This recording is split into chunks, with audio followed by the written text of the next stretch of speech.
CX is not a process. CX is not something which you can kind of enforce. It has to be a philosophy.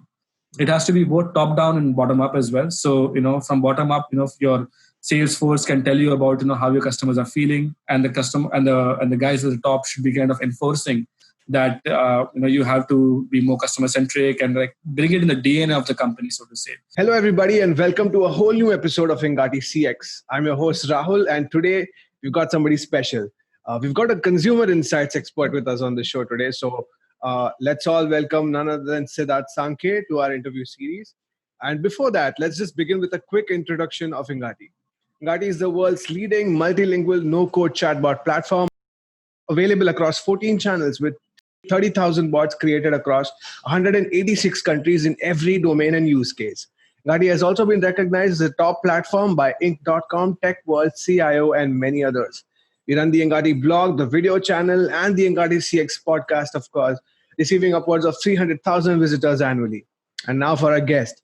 Siddharth Sankhe has led and grown projects across the key industry verticals of technology, healthcare, retail, automotive, finance, and travel. Siddharth is at the forefront of pioneering data and analytics solution to the industry's greatest pain points. Weaving science and art to better target consumers, Siddharth has also charted notable large-scale business growth in this region, and in 2017 was named as top 25 Asia Pacific innovator by the Holmes Report. So welcome to the show, Siddharth. Such an honor to have you on board. Thank you so much, Rahul, for the warm welcome, and thank you for the opportunity as well. Very glad to be here. So jumping on directly to the first question, I hope you're ready for this. Sure, take it on. So Siddharth, the COVID-19 has accelerated the rate of digital transformation. So how has this changed the customer experience landscape as such? That's a very good question, I would say. I mean, digital transformation has been a buzzword for a while now, and it was amongst the biggest pain points of these industries, across healthcare, across technology, across marketing, FMCG, all put together as well.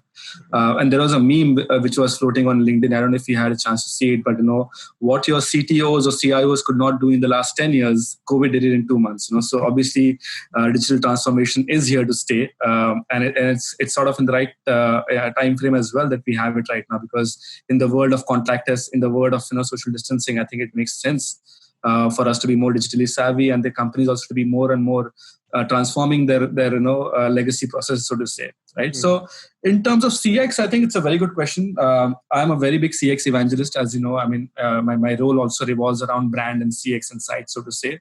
Mm-hmm. And one of the things that I have seen in the last few months is that the money is getting more expensive. A dollar in the past 2 years is now very different dollar, so to say, because a lot of companies are vying for your business, and obviously people are spending less money as well, looking at the economic outlook as well, right? So the economies have shrunk, so to say. I think overall, if you see the industries that have emerged in the last 10 years, they are fairly commoditized, So a cell phone is a cell phone, a banking service is a banking service, a telecom service is a telecom service, right? There are a couple of things that they can actually compete on. One is basically your product USP, so to say, right? Which pretty much now everybody's kind of getting up to speed with your best competition, so to say, and the pricing. Even the pricing is more competitively priced nowadays, across platforms, across companies, so to say, right? So which is where I think the customer experience part is the big differentiator. And in fact, from my own experience, there were 2 ride-hailing apps here in Singapore. And there was a point when they were almost neck to neck with their pricing strategy, so to say. Then I chose the latter, which had a better customer experience, feel to it attached. So I think CX is going to be a big differentiator, which is what we tell our clients as well. Overall, we have seen that customer experience has been a pivotal, sort of point for companies to kind of go from A to B, right? So a study that Nielsen did a few years ago also said that, if you were to not focus on CX in these times, or in any other times, you are looking at spending 5x more to kind of get to a point where you could get by just doing decent customer experience, so to say, right? And from a consumer point of view, so this is from an industry point of view, from a company point of view, from a consumer point of view, whether it's about accessing a product online or going to a store and accessing stuff on offline as well. Overall things have changed, right? So you don't go to a store the way you used to go to store 6 months ago, right? You now wear a mask, you weigh your options, whether I really have to go out or not, and then when you step out, it's a big deal nowadays. And it's not like you go out to a supermarket every now and then. So, that is where I think more and more companies are now kind of emerging with their new technologies, sort of, AI, so to say, AR, so to say, augmented reality. I saw a post in which, you don't have to touch the stuff on the shelf.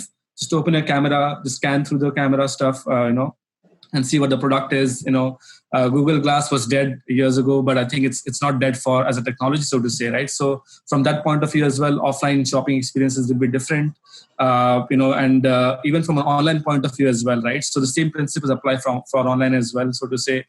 You come to a platform once, you come to a platform twice. If you don't make it right, the customer is gone, right?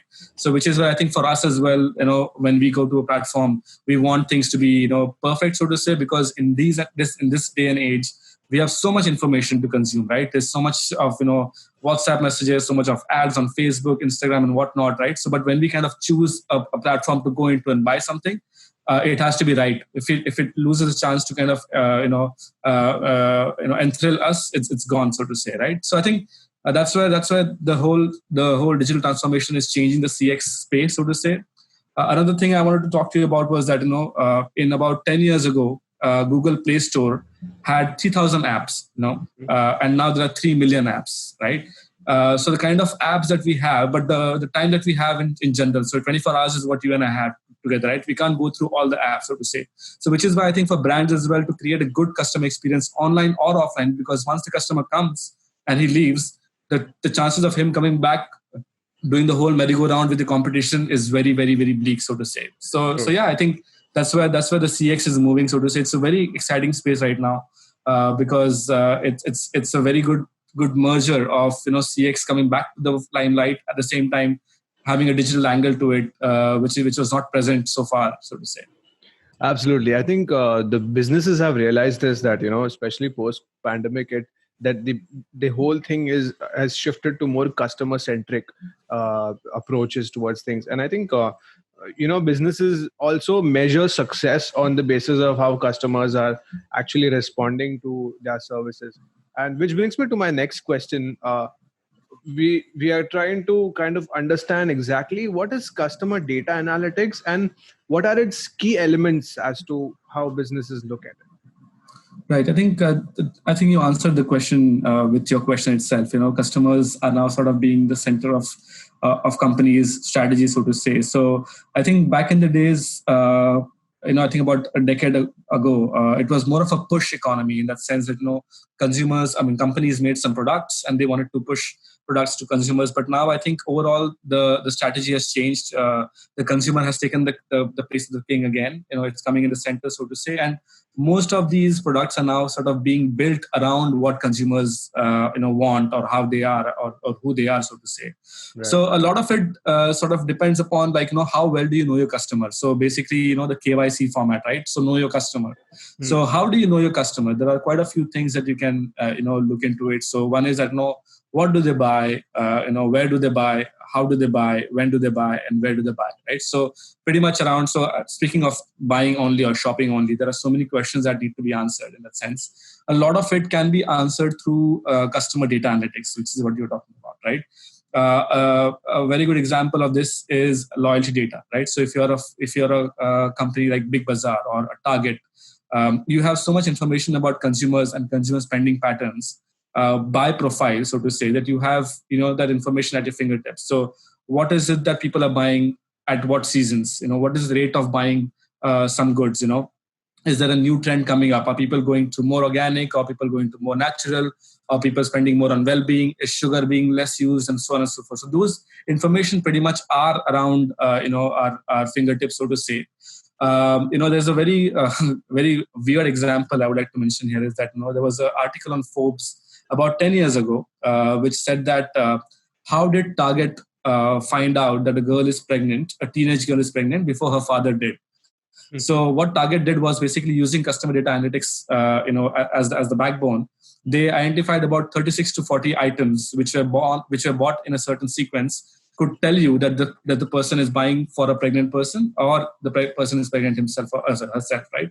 So I think that is where the power of customer analytics is. To be honest, it's also a double-edged sword, because I think at Nielsen as well we propagate something saying that data is data. Data is what data does, right? But you also have to understand the why behind the what, right? Mm. So in which bad communication cannot be going out. There was a time I was looking for a Christmas tree on 25th December, and then a shopping website was telling me to buy a Christmas tree in February as well, because that's what I last saw.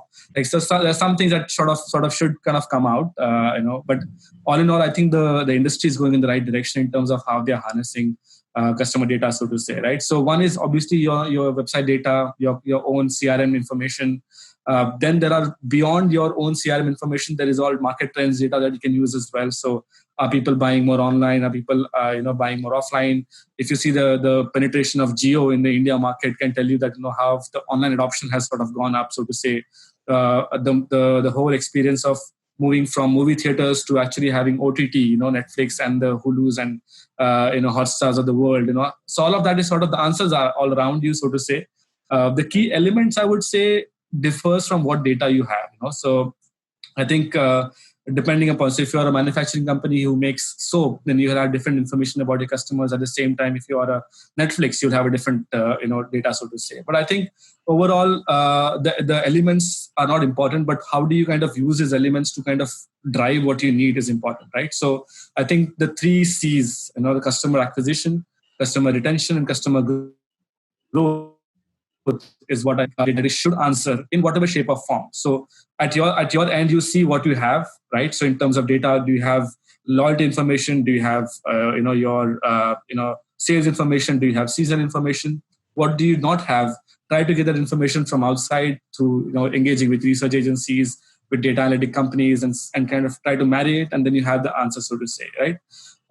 If you see, a lot of adoption of customer data analytics has been by the platforms who are internet first, so to say. So Netflix, for example, about 75% of their viewership comes from recommended. So basically, if you are on Netflix, you say, because you watched A, B, and C, you must also watch P, Q, and R, right? So right. There was a movie called Concussion, which I watched recently by Will Smith, and it was such a beautiful movie. Yeah, and that was a recommended movie to me by Netflix, and I want to thank Netflix. Of course, I can't, but just pay the premium, so to say. So even Steve Jobs mentioned, a lot of times people don't know what they want until you put what they want in front of them, right? So exactly. Which is where I think customer data analytics as a brand, they can use that information to create products which are ahead of the curve, so to say. Absolutely. And absolutely love the examples you were using, because this actually connects and ties down to common man, right? And they get to understand this. But expanding more on using this kind of technology for the betterment of the customer. So how can companies use data analytics and automation, so to say, to keep up with customer expectations? Because now I think there's a huge shift in what customers are expecting out of businesses. Right. The customer expectation is a very tricky term, so to say, because like we have done research for companies in which if I ask you, what is the expectation of the next mobile phone, and you might say it has to have a time travel app into it and all that, right? So so there is that thin line between expectation and what is feasible as well. So in which we can sort of use data analytics to see where is the trend happening, so to say, right? So if I were to do the same example, and if you look at, say, last 10 years of information in terms of what phones have sold the most, right? So, for example, Apple, Samsung, you have a few, Huawei and Vivo and all that, right? So you can sort of plot it back to, what are these key elements that these phones provide, and then sort of try and say, there is a lot of emphasis nowadays on processing power. There's a lot of emphasis on brand. There's a lot of emphasis on cost, affordability as well. I have seen myself that Samsung is taking over a little bit of Apple sales, so to say, in a few markets here because of the fact that it comes with a cost advantage, so to say, right? So I think people are becoming more price sensitive, so to say. So I think this is how data analytics can be used to kind of see customer expectations as well. At the same time, there is also a thin line between privacy and personalization. So, obviously, we want all, our wishes to be true. But when somebody encroaches our space in terms of, oh, you looked for this stuff up, you might want to take this as well, right? So then there is a whole thing about, how much do you want to use customer data analytics to actually encroach, people's privacy, so to say. I'm a big fan of personalization, so to say. But I was talking to somebody about something in Bangkok, about further education, and I had an Instagram ad which said that, no, try an MBA in Bangkok, right? So that's sort of a bit creepy, so to say. I don't know, how everybody else is taking that, but I think yes, that's where the trend is moving, so to say. Customer data analytics is being used to kind of meet customer expectations, but I think overall we need to kind of see where it has to stop, so to say. The other way I think we can use is that, I think, there's a very good quote by Henry Ford which said that, if I had asked my customers what they wanted, they would have asked for faster horses, right? So to our previous example as well, customers don't know what they want sometimes, but as long as you can look at the trades that they want. So the same example from Apple, right? So if on phone example, if it's processing power, so then that doesn't mean that you have to just add a new processor on top of it. It can be something else which is more agile, more faster and better, so to say. So I think that's where you can use customer data analytics for meeting customer demands. At the same time, I think automation is a very different ballgame, and I'm not an expert on automation, but I think we all can agree that we're all getting spoiled nowadays with the fact that everything is at our fingertips. There was a very very old quote I remember when Japan was in the industrialization period. It said that we work hard to make you lazy, right? So, and nowadays all companies are working hard to make us lazy. So we want everything at our fingertips, everything automated. We want drone deliveries and whatnot. So I think automation is there. It is there to enrich our lives. But I think that's where I think, moreover, the customer expectation also has been changing, so to say. And if you don't meet that customer expectation demand, it's going to be a part where you lose out to somebody else, as a customer, right? So I think even from what other companies are doing, companies are pretty much looking at automation in very different ways, so to say. For example, I was talking to an airline company, and bad for them that airlines can't implement stuff right now, but they sort of want to kind of make the booking on your app, and then there is automatically scheduled car pickup for you. Your boarding pass is waiting at the airport. Once you get to the airport, you're already in a buggy ride which takes you to the first class compartment, and so on and so forth. So I think it is already there. I think the pieces need to be kind of put together. Right. Automation also has a bit of a drawback here, is that it requires a bit of an ecosystem to play. You can't have one small technology and call it automation, so to say. It has a larger ecosystem to play in. So it has to have 5G, you have to have connected devices, and some of the IoT stuff. But again, that territory is not my territory. So I think I'll just leave it there. So, I mean, to summarize, I would say that, definitely customer expectations is something that we need to kind of take seriously. How seriously it depends upon the company's feasibility and its plans as well. There are two ways to get this information. One is through your customer data analytics, and second is through consumer insights by using surveys, by going in homes and talking to customers and just being close to them, so to say. Yeah, absolutely. But now we want to shift to something that's really exciting, and this conversation has opened up a lot of parallel branches, but very curious to know what will be the new trends in customer technology, so that which we'll see in the coming future. Right. So, I mean, I would become a billionaire if I had known the answers to it. I would invest in all the stocks of these companies, right? No, but again, I think your guess is as good as mine, I would say. But just being a technology evangelist as well, I do keep my eyes open and see what's happening around, new trends, so to say. So I think some of them are already here. If you see that the contactless transactions are already here, you have your e-wallets, you have your payment gateways, which are, I know, on all the old players like Visa, MasterCard, PayPal, they're also moving in the direction, so to say. So I think banking is going to be something which is going to be very different from what it is right now. It's going to be more nimble, it'll be more secured, so to say, with blockchain coming into place as well. So that's where the new, banking is. Airlines industry was on its way to take it to a next level as well.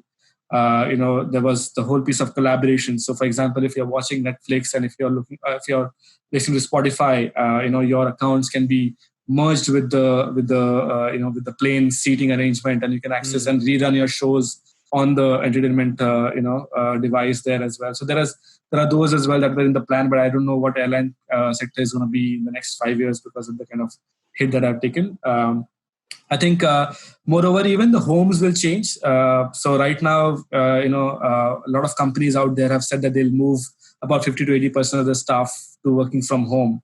So the office space is going to be very different, and the home space is going to be very different as well. So you will see more of office-based homes coming up. Gadgets that are more work friendly, so to say. Projection in house. Noise cancellation. Keeping kids out of the room and so on and so forth. So I think those areas also will see some innovation. I would think so. Augmented reality, definitely. I would say that I saw a video in which Rolex sent out flyers to their regular customers, and instead of people coming to Rolex stores, what they were doing is that you just kind of open your camera and point at your wrist, and you can actually wear like a plastic watch that Rolex gave, and that plastic watch turns into a real Rolex watch, so to say, on the camera. So you can see what works for you. I can send you the link afterwards. It's pretty futuristic, so to say. I think AR is there, so to say. Then you also have your autonomous cars, autonomous deliveries. So drone deliveries will be here very soon, and I think a lot of these deliveries have been used in combats. When you have to sort of supply some foods or some other things to your army personnels. Also, we saw in Beirut and other inflicted transported using or first hero transport using autonomous delivery. So I think that's also the future, so to say. I'm just worried, like if I see a drone flying, somebody can put a net as well. So, but there are those areas that need to be kind of taken care of. And then autonomous cars, I think they are still a long way to go, but I think they can still work in closed environments like office parks or maybe airports, and so to say. I don't know what else. I think there is a lot of focus now on even the likes of Siri, Alexa, and Google, OK Google and stuff. I think there is also that opportunity that they can go beyond your just telling your weather or setting your alarms, so to say. So I think ordering pizzas to booking cabs and so on and so forth, which is also what's happening nowadays. I think last I would say that second last I think it would be around mental health, so to say. So there's a lot of interest now in meditation, yoga, and everything. So you'll see a lot of apps coming up, a lot of focus around technology being used to kind of create a mental well-being, for so to say. Even contactless consultations between doctors, professionals versus people who need some sort of consultation, so to say. And lastly, I would say is the gaming technology area, which is something that I don't know much about. I would say I'm not a gamer, but if I had a dime to invest, I would definitely invest in gaming technologies. I was recently at a wonderful arena here in Singapore, which is called Zero Latency. So you basically wear VR goggles, and they let you in a big room with fake guns, and they create this whole environment around you. Around zombies coming to hit you and so on and so forth, and you sort of take over. You become a warrior for the day, so to say. So I think those gaming is also something big. The stocks are multifold increasing, and I think overall adoption of gaming, staying at home, is also kind of going up, so to say. So yeah, I think that's long list. I would say I don't know. I can think of much things coming to my head right now, but I would like to ask you, Rahul. Do you see? Do you resonate with what I said, or do you have anything in your mind that you think will be the next big thing in technology? Of course. I mean, I would say it's safe to say that the world is going to turn into the next Wakanda in 10 years. So probably a lot of exciting things also, like you mentioned, with the gaming technologies. And I was absolutely very intrigued and interested with the Rolex technology that you mentioned. And certain things like that, wherein the customers won't really have to go out. And that part of things will be taken care of, and it will be more around you. Things will be more around you, more available to you, and that will bring a lot of more mobility in life also, I feel. And that's some great insights that you've shared with us, Siddharth. Thanks. That's a good point as well. Right. Good point, yeah. But getting the conversation back to customer centricity, so how do you think can companies align and integrate all the business processes to like deliver extraordinary customer experiences? Okay. No, I think that's $1 million question, and if you get the answer, let me know as well. No, so I think I will. So customer experience, is so I do take some what do you say, online sessions with some of our clients on CX, and I have this very I use this slide. I don't have the slide with me right now, but it is by Sant Kabir, Saint Kabir. He's a very wise man with profound knowledge, and he said these things about God. Okay, and I'll just kind of reiterate in terms of what it means for brands and customer experience, so to say. So it says that I speak in Hindi, which says. दुख में सिमरन करे सभी सुख में करे ना कोई जब सुख में सिमरन करे तो दुख काहे को हो. What it means is that you pray to the God when you remember God when you are in bad times, right? But in joy does no one, right? If you were to pray to God and remember Him and take care of Him when the joy was there as well, then in the bad times, let's look at it in terms of branding and brands and customers, right? So if brands were to look after the customers, they will definitely look after the customers when things are going bad. Like obviously, what is happening with the sales? Let's be more customer centric. But if had they been sort of very much aligned with the customer experiences and expectations, so to say, the bad times would not be there, so to say. So I think it is a big problem of more than a process. It's a philosophy problem. I think. All companies do mention that they want to be more customer centric. They want to kind of, bring value to customers. But let's face it, because companies are there to make business and make money. But I think overall, I think they should sort of look at money as a means to an end and not the only end, right? So I think there is also the money is a byproduct of customer experience, is what I believe, right? So which is why I think CX is not a process. CX is not something which you can kind of enforce. It has to be a philosophy.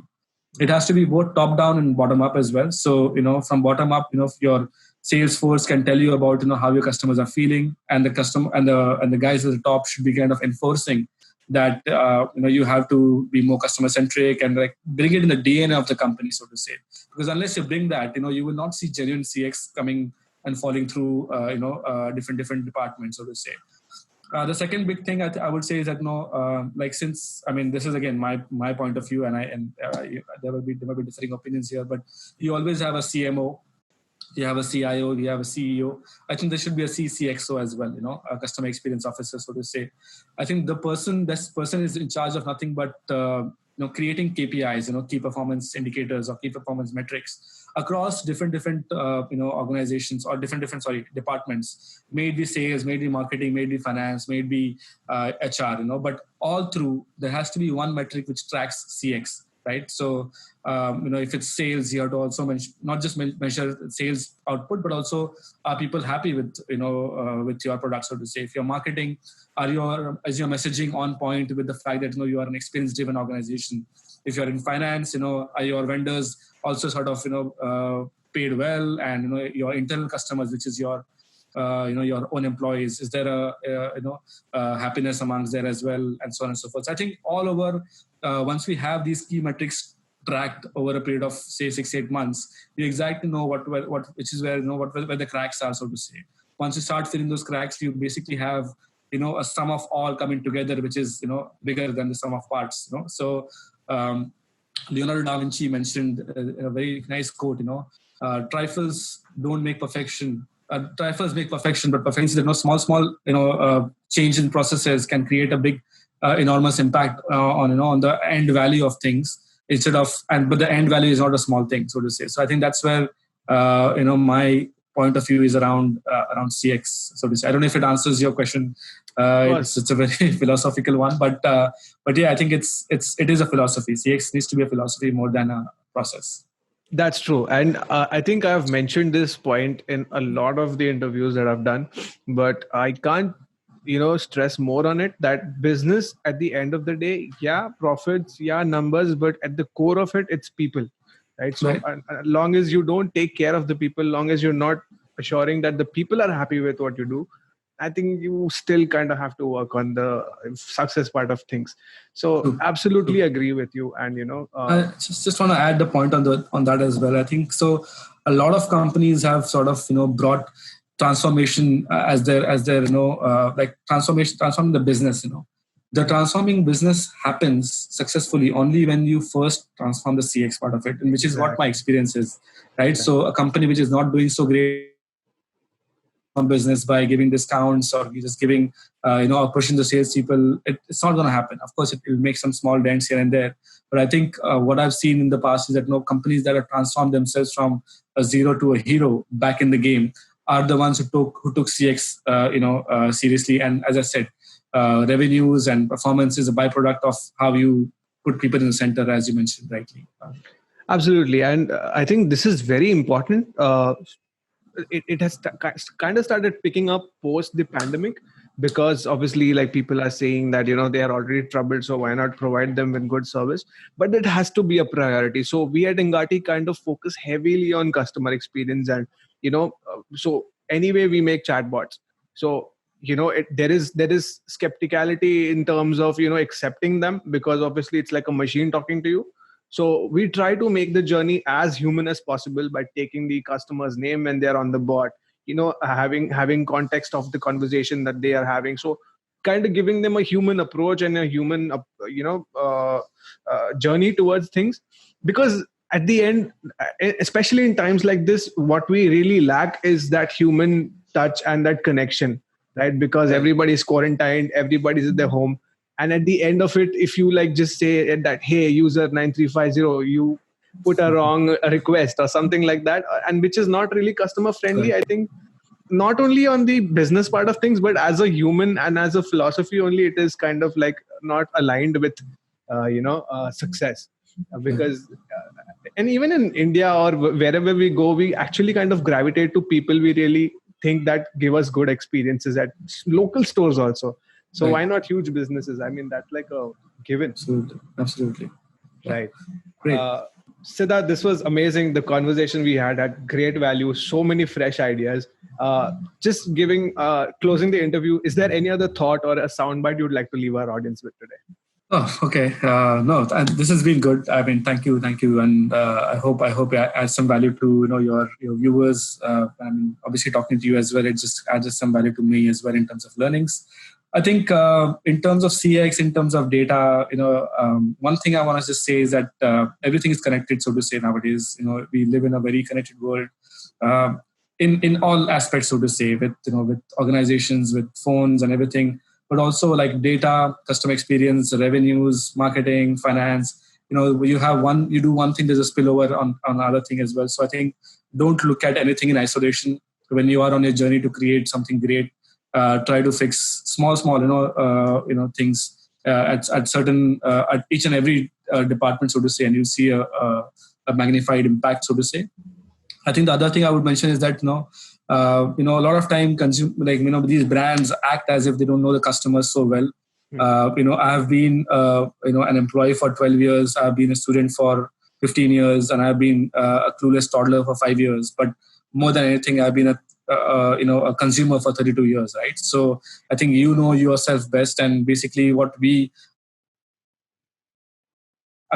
answer. So you see that how would you feel as if there was a chatbot in front of you which takes your name versus it takes your user ID name, so to say, right? So I think put yourself in the center. You have answers all around you as well, and use it to your advantage. If you don't find the answers, go out there and look at information that your company might have, or other data sources that we have. Nowadays there is abundance of information, so to say. So yeah, never stop learning, and just look out for more information and experiences, so to say, to help your customers get more out of your business. Yeah. That was a wonderful answer, and a very important message also to all the businesses and consumers equally. So thank you so much, Siddharth, for giving us your time. Your insights were really valuable, and I know our audience is really going to enjoy this interview. Thank you, Rahul. My pleasure. So Siddharth, what are your socials? How can they reach you? Anything on that side? Just go to LinkedIn and just look for Siddharth Sankhe, SIDDHARTH space SANKHE. and you can follow me there. Obviously, I don't do a lot of Facebooking, so to say. So I think LinkedIn is the best place for us to connect, and I'm quite responsive there. So do reach out, and I would love to say hello. That's right, guys. You know where to reach out. A lot of value, a lot of great information. So do reach out to him and follow him on LinkedIn. We'll be back with another episode with another expert. So stay tuned, and we'll see you around for the next one. Thank you. Thank you, Rahul. Thanks, everyone.